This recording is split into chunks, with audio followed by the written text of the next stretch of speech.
reflection. 50K to cousins, post a caption. Pray none of my enemies hold me captive. I grieve different. What if I told you it's not that simple? Would you believe me?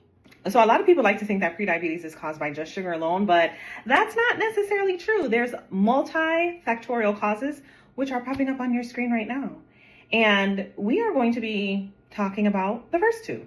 So chronic excess energy intake, whether that's coming from sugar and also fat, can be stored in the body. And guess what your body stores it as? Your body is going to store it all as fat cells. And then what happens is all of this fat accumulation that occurs, eventually you can get fat accumulation in your liver as well as your muscles. And you do not want this to happen. The reason that you don't want this to happen is because it can start to interfere with the insulin signaling pathways. What happens after you have this impaired insulin signaling pathway is that the healthy cells of the body don't respond how they're supposed to respond to insulin anymore. And for all intents and purposes, if you don't know what insulin is, especially if you have prediabetes or type 2 diabetes, insulin is a hormone that your body makes to help reduce your blood sugar. So if the cells of the body aren't responding to insulin the way that they should, fill in the blank, the signal pathway is blunted, and this causes your glucose or your blood sugar to be elevated. What happens because of this is the body can sense like, hey, something is going on, right? We don't like this to occur. So what happens is your pancreas, which is an organ in your body that actually produces insulin, your pancreas tries to compensate. And your pancreas says, you know what?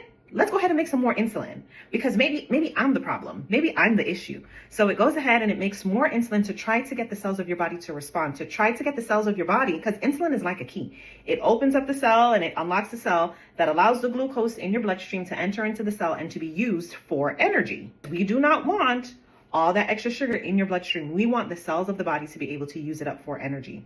So what happens is that poor pancreas starts putting in the overtime.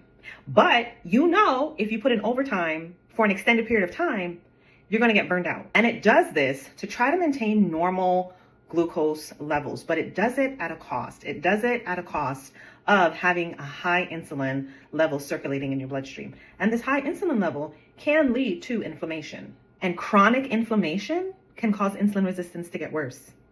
If you've ever been to any one of my master classes, I talk about this all the time. And then eventually that pancreas, which produces the insulin, the specific cells of the pancreas that produce that insulin are called your beta cells.